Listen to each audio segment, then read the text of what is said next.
On arrive à l'article 9 bis avec des amendements de suppression de l'article 9 bis. Le 290, Monsieur Cernon. Bon, voilà un article qui devrait animer un petit peu nos débats, puisque cet article s'inscrit une nouvelle fois dans une logique que nous contestons depuis le début de l'examen de ce texte, celle d'une ouverture toujours plus grande à la concurrence, et cette fois dans la distribution des titres de transport. Alors, sous couvert de faciliter l'accès aux services, il impose aux autorités organisatrices de la mobilité et aux opérateurs publics d'ouvrir davantage leur réseau à des intermédiaires commerciaux privés. Or, la vente des titres de transport n'est pas une activité anodine, elle fait partie intégrante du service, elle permet de garantir une politique tarifaire cohérente, une relation directe avec les usagers et une maîtrise des données de mobilité. Cet article ouvre plus que jamais la voie à une captation de la valeur créée par le service public au bénéfice d'acteurs privés dont l'objectif est avant tout commercial. Il instaure un droit d'accès automatique à la distribution et va totalement déséquilibrer un équilibre déjà fortement précarisé par l'ouverture à la concurrence. C'est la question du financement de notre système ferroviaire qui est en jeu, car SNCF Connect participe directement à sa solidité économique. La SNCF a chiffré à 320 millions ses pertes dans un document interne. Comment peut-on demander 500 millions d'euros d'efforts supplémentaires à la SNCF et dans le même temps lui faire perdre des centaines de millions d'euros? Vous savez pertinemment que Trenitalia, notamment, a besoin de ce service pour remplir ses trains. Ils perdent énormément d'argent, ont un taux de remplissage d'environ 45%, n'arrivent pas à remplir donc leurs trains et savent que la seule manière de le faire est d'être sur SNCF Connect. Alors, je suis assez terrifié de voir que vous n'avez finalement jamais osé aller aussi loin lors de l'ouverture à la concurrence des autres services publics. Je ne vous parle même pas du privé où cela n'existerait même pas en rêve. Je ne sais pas où c'est que vous avez vu que, par exemple, quand on va chez Renault, on achète une Peugeot, voilà. Ou quand on va sur Air France, on achète un billet pour Vueling. Ça n'existe pas. Et en fait, vous êtes en train de forcer, une nouvelle fois, la réussite des concurrents au détriment de l'entreprise publique. Vous dépecez l'entreprise historique et vous êtes en train de casser finalement tout ce qui fonctionnait. Alors, si vous voulez remplir les trains du privé, vous n'avez qu'à en faire la pub. Hein. Je ne vois pas beaucoup de collègues qui prennent des trains du privé. Prenez-les, vous allez voir, c'est génial. Et surtout, vous ne vous servez pas des autres. Quant au fait de dire que cela permettra à SNCF Connect de devenir encore plus puissant, c'est assez paradoxal, sachant que votre discours depuis le début dit le contraire et qu'il faut plus de concurrence. C'est assez paradoxal, vous l'admettrez. Et donc voilà, on ne comprend pas du tout le but de cet article 9 bis, si ce n'est, une fois de plus, de permettre au privé d'utiliser la puissance publique, de vendre ses billets sur cette plateforme et de lui permettre finalement de pouvoir enfin, peut-être, un jour, faire du bénéfice après avoir perdu plusieurs centaines de millions d'euros, alors que dans le même temps, la SNCF, c'est plus d'1,5 milliard d'euros de bénéfices, et je pense qu'on devrait plutôt en être fier, plutôt que de taper dessus et de faire en sorte qu'elle perde encore de l'argent au détriment des autres. Merci Madame la rapporteure. Votre avis? Alors, je tiens à préciser que cet article 9 bis a été introduit par le Sénat suite à une mission sur la billettique. Cet article 9 bis réforme le régime des services numériques multimodaux issus de la loi l'homme, au motif que cette réforme favorisait les opérateurs privés de distribution, fragmenterait la chaîne de distribution et menacerait la maîtrise publique de politiques tarifaires et de données. Alors le problème, c'est que la suppression de cet article nous empêcherait d'avoir un débat au sein de notre commission sur le fond que cet article rend possible, au premier rang duquel la question de l'ouverture des droits sur SNCF Connect. C'est la question la plus délicate et la plus structurante. Dans quelle mesure une plateforme dominante comme SNCF Connect doit-elle être tenue d'ouvrir la commercialisation à l'ensemble des offres concurrentes et à quelles conditions? L'article 9 bis est précisément le véhicule qui nous permet de se poser cette question et d'y apporter une réponse équilibrée. Je vous inviterai à pouvoir mener le débat au travers des prochains amendements si, évidemment, nous ne supprimons pas cet article. Donc je suis défavorable à cet amendement. Merci. Monsieur Trisna. Et merci Madame la Présidente. Comme vient de le dire Madame la rapporteure, on est au cœur d'un des sujets importants de ce texte. Et on est au cœur d'une question d'analyse. Est-ce que SNCF Connect est un outil d'une société privée à capital public, ou est-ce qu'on est dans un outil qui a été mis en place par le public, pour le public, avec l'intérêt d'être utilisé par les utilisateurs? Aujourd'hui, 95% des gens qui prennent un billet de train passent par SNCF Connect. Simplement parce que quand vous tapez sur Google prendre un billet de train, vous tombez sur SNCF Connect et vous allez vous connecter dessus. Et d'ailleurs, SNCF Connect a été pensé au départ comme étant un outil qui récupérait. SNCF Connect, c'est pas simplement la SNCF, c'est une agence de voyage au départ qui a été pensée pour récupérer Blablacar, pour récupérer d'autres outils que simplement les billets de train. Et puis, au moment de l'ouverture de la concurrence, dont on peut débattre, mais sauf qu'aujourd'hui, elle existe, factuellement elle existe. Au moment où on a ouvert à la concurrence, les premières négociations ont été de savoir si Transitalia allait rentrer dans le logiciel. Et au départ, on était parti pour avoir des conventions d'attribution avec un paiement de Transitalia pour pouvoir participer à SNCF Connect. Et finalement, SNCF Connect s'est dit « Oh là là, c'est trop dangereux, je vais me retirer ». C'est ça le débat. Et le vrai sujet, c'est qu'aujourd'hui, on a un outil pour lequel qui est utilisé par la majorité des utilisateurs, qui est financé en grande partie par les collectivités territoriales, parce que c'est les collectivités territoriales qui ont mis de l'argent au départ quand même, puisque une partie de SNCF Connect est gérée non pas gérée par le conventionné. Ben si, c'est ça, c'est un fait. Donc il y a une grande partie du conventionné qui paye, donc les régions qui payent SNCF Connect quand même. Et en l'état, cet outil est un outil utilisé, utile. Et la question, c'est pas d'offrir SNCF Connect aux autres opérateurs, c'est simplement qu'on a un outil quasiment étatique qui qui est utilisé par tous les utilisateurs et dont l'objectif, je vous le rappelle, est quand même d'améliorer l'usage. Puisque je vous rappelle que le but de tout ça, c'est de permettre à plus de gens d'utiliser le train. Donc en fait, aujourd'hui, factuellement, la personne X qui va sur Internet prendre un billet, sincèrement, qu'elle prenne un billet SNCF, un billet Transitalia, un billet de Velvet ou un billet de ce qu'on veut, le but, c'est qu'elle prenne un billet pour pouvoir prendre le train. C'est ça l'objectif. Et là, on a SNCF Connect qui pourrait s'ouvrir à tout le monde. Madame la rapporteure a raison de savoir est-ce que c'est en 2027, est-ce que c'est en 2030. Ça mérite un débat. Par contre, ce qui est sûr, c'est que dire c'est pas grave, on reste à la SNCF. Ensuite, il ne faut pas se surprendre. La SNCF, aujourd'hui, se développe, pas assez malheureusement. On l'a ouvert à la concurrence, c'est un fait. Il y a d'autres opérateurs qui arrivent, étrangers ou français, puisque Velvet, pour le coup, c'est une entreprise française. Et ça mérite de s'interroger. Et j'aurais tendance à penser, madame la rapporteure, que le vrai débat, c'est est-ce que 2027 est le bon créneau. Par contre, supprimer le débat en disant non, SNCF Connect, c'est pas un sujet, me semble au minimum pas très responsable, notamment pour nos habitants. Merci. Monsieur Dufaux. Merci, madame la présidente. Je crois qu'on a là un point vraiment essentiel pour les voyageurs, pour la SNCF et pour nous, législateurs. Je reviens à ce que je disais tout à l'heure. Aujourd'hui, toutes ces questions elles se posent parce qu'on n'a pas d'État stratège. Et contrairement à ce que disait le collègue, toutes les régions sont en train de travailler à développer un logiciel pour vendre leurs billets TER. Mais si, ils sont en train d'y travailler. Non, mais ils sont en train d'y travailler. C'est-à-dire qu'on en est arrivé à la logique où les régions sont en train de vouloir créer leur propre logiciel, indépendamment les uns des autres, ils ne sont même pas mis ensemble pour le réfléchir. Ça paraît tellement lunaire parce que tout le monde veut avoir une billettique captive. Quand on a mené notre travail sur la mission d'information ferroviaire avec Olga et Béranger l'année dernière, les concurrents nous avaient dit on ne veut pas rentrer dans SNCF Connect, on ne veut pas que la SNCF récupère nos données clients. Force est de constater qu'un an plus tard, ils ont complètement changé d'avis. Bon, maintenant, alors on peut le dire comme on veut. SNCF Connect, ça a été la risée de tout le monde il y a 10 ans. Hein. Quand il est arrivé sur le marché, tout le monde a dit c'est vraiment un outil de merde. Bon, ils ont mis l'argent pour le développer. Ils ont mis tous les moyens humains nécessaires pour que ça fonctionne. Aujourd'hui, c'est devenu la référence. Ils ont aussi fait un travail marketing énorme pour que ce soit reconnu comme ce que c'est aujourd'hui. Alors aujourd'hui, tout le monde dit ça s'est fait comme ça grâce à de l'argent public. Moi, je vous dis, c'est pas du tout le cas. Non.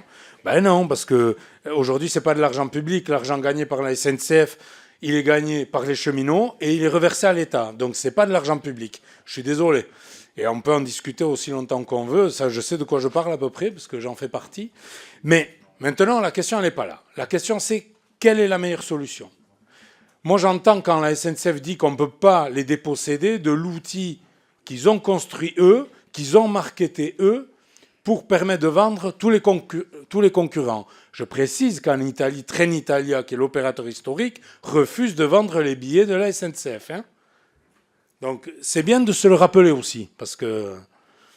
Donc, maintenant, qu'est-ce qu'on fait ? Alors, moi, je me pose la question. Je n'ai pas la réponse. On en a parlé avec Olga, on en a parlé avec Jean Castex. Moi, j'ai dit à Jean Castex, dire qu'on est contre, c'est une chose, mais il faut trouver une solution. On a quand même des voyageurs qui voudront voyager. Et comment fait-on ? Est-ce qu'on laisse tout, on va en parler après, à des entreprises privées comme Apple, comme Google, qui vont vendre les billets en prenant un pourcentage ? Ils vont capter encore plus de monde sur leur site. L'autre solution, c'est quoi ? C'est des sujets comme Trainline qui prennent aussi un pourcentage du billet qui existe déjà aujourd'hui, mais qui est invisible en France. La solution, je sais pas, c'est une solution que moi je pose là, c'est de demander à la SNCF de racheter un clone de SNCF Connect. On laisse SNCF Connect à la SNCF, c'est à eux. On récupère un clone qu'on fait porter par une structure publique et on ouvre avec tous les trains dedans. Ils ne bénéficient pas du marketing de la SNCF. SNCF est dédommagé pour le travail de développement qu'il a fait et on a une solution qui est satisfaisante pour les voyageurs. Ça peut être. Mais aujourd'hui, le dire comme ça, dire on prend SNCF Connect et on ouvre à tout le monde, c'est tuer la SNCF. Et je ne dis pas ça, alors je suis cheminot, c'est vrai, mais je ne le dis pas pour ça. Je le dis parce que aujourd'hui, l'outil, s'il est cloné de SNCF Connect, il peut servir à toutes les régions et on peut avoir quelque chose qui fonctionne plus globalement. Mais c'est vraiment le manque de l'État stratège qu'on est en train de mesurer. Là, encore une fois, je suis désolé, mais pour moi, tant qu'on n'aura pas résolu ce problème, on n'arrivera pas au bout du sujet. C'est malheureux, mais c'est la réalité. Voilà, c'est une proposition, elle n'est pas un amendement parce que je ne sais pas la matérialiser et que c'est au fur et à mesure des auditions et des discussions. Mais en tout cas, je ne pense pas que le texte, même repoussé de 2 ans, ça soit une solution satisfaisante. C'est un avis perso. Merci. Je donne la parole à Monsieur Cerdon. Oui. Enfin, l'ouverture à la concurrence, elle a commencé en 2020. Là, on est mi-2026 et on en vient à se poser la question de la billettique. Déjà, je pense qu'il aurait peut-être fallu se la poser avant d'ouvrir la concurrence, plutôt qu'une fois qu'on a les 2 pieds dedans et qu'on se pose la question de savoir maintenant comment on fait. Premièrement. Deuxièmement, c'est pas une question, on s'en fiche du débat autour de SNCF Connect et on supprime l'article. Ce qu'on dit, c'est que si jamais on rentre dans ce jeu-là, entre guillemets, de faire vendre des billets du privé par SNCF Connect, nous on le dit, c'est une bêtise et ça va avoir des conséquences lourdes pour la suite. L'application, elle a coûté plus de 200 millions d'euros. Ça veut dire que le privé va arriver, ça lui aura pas coûté un rond. Déjà, premièrement, en termes de concurrence libre et non faussée, déjà, moi, ça me pose question. Ensuite, ça a été rappelé par M. Dufaux, il n'y a pas de réciprocité. C'est-à-dire qu'aujourd'hui, Trenitalia n'a pas d'obligation et ne veut pas, en plus, vendre de billets SNCF. Admettez qu'en termes d'équité, on est quand même très loin. Troisièmement, l'Union européenne, là aussi, il y a des discussions qui sont en cours sur cette question de réciprocité. Et je ne vois pas du coup pourquoi on va se précipiter en France à faire ça, alors qu'ailleurs, ils vont attendre les transpositions européennes, et que ça se trouve en plus, va encore falloir faire une transposition de je ne sais comment, que ça va encore changer les règles du jeu, et que tout le monde va être mécontent de ça. Donc je ne vois pas non plus quel est l'intérêt de se précipiter. Et puis, quand même, derrière tout ça, c'est une question aussi de souveraineté nationale. Parce que ce qu'on est en train de faire, c'est quand même de donner les clés du camion au privé, et de dire, débrouillez-vous avec ça, nous, on vous donne le meilleur des outils, maintenant remplissez vos trains, et on ne se pose plus de questions derrière. Le problème, c'est qu'il y a une dimension économique qui est super importante. Moi, j'ai entendu personne dire, c'est vrai que ça pose quand même question, ces histoires de 320 millions d'euros de pertes en 2 ans.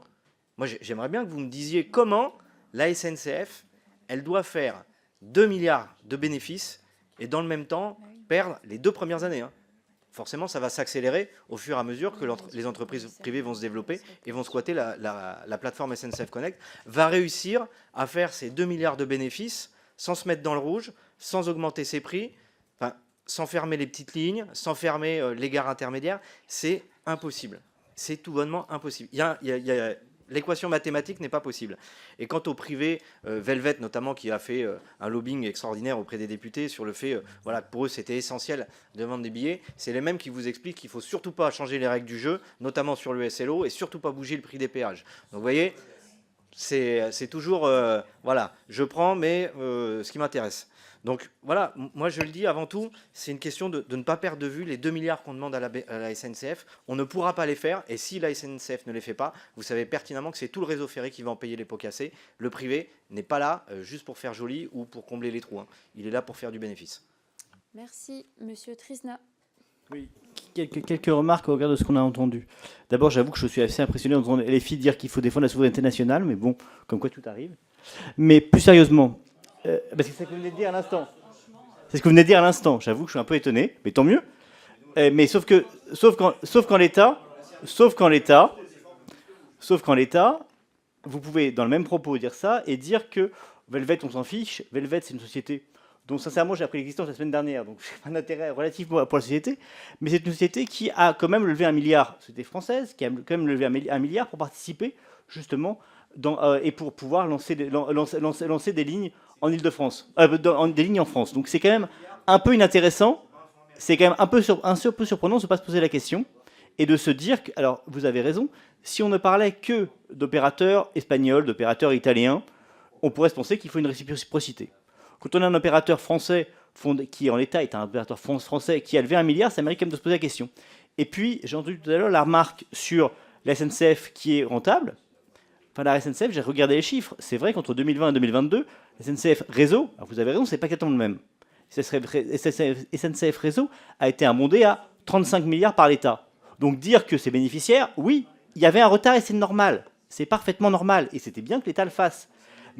Mais ça ne change pas que le problème, c'est qu'on a créé, et c'est normal, c'est la concurrence, on a créé une société SNCF qui, de fait, est une société d'État, qui s'est séparée, parce que c'était la concurrence, et qu'ensuite, la question, c'est de retrouver ces petits. Qu'est-ce qui appartient à la dette d'État? Qu'est-ce qui appartient au fonctionnement? Qu'est-ce qui appartient au bénéfice? Le problème, c'est qu'on ne peut pas compter d'un côté, pas compter de l'autre. Et le vrai débat qu'on entend depuis tout à l'heure, c'est quand ça va bien, c'est SNCF, quand ça ne vient pas, c'est l'État qui est en retard. Et moi, ce qui me gêne, c'est qu'en réalité, c'est le même sujet. SNCF était une entreprise d'État. Les bénéfices, comme les déficits de cette société, sont ceux de l'État.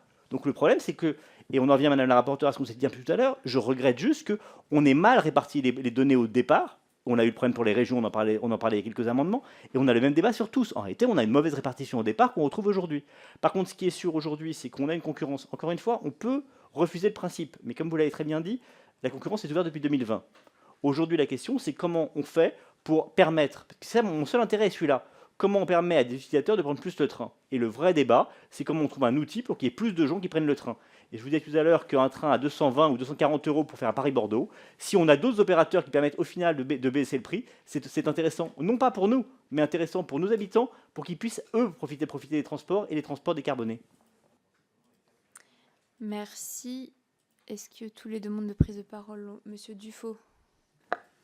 Oui, juste, et je rappelle le système de péréquation, parce qu'on n'en a pas trop parlé, je crois, mais aujourd'hui, en mettant en difficulté la SNCF sur les trajets les plus rémunérateurs, parce que c'est comme ça, c'est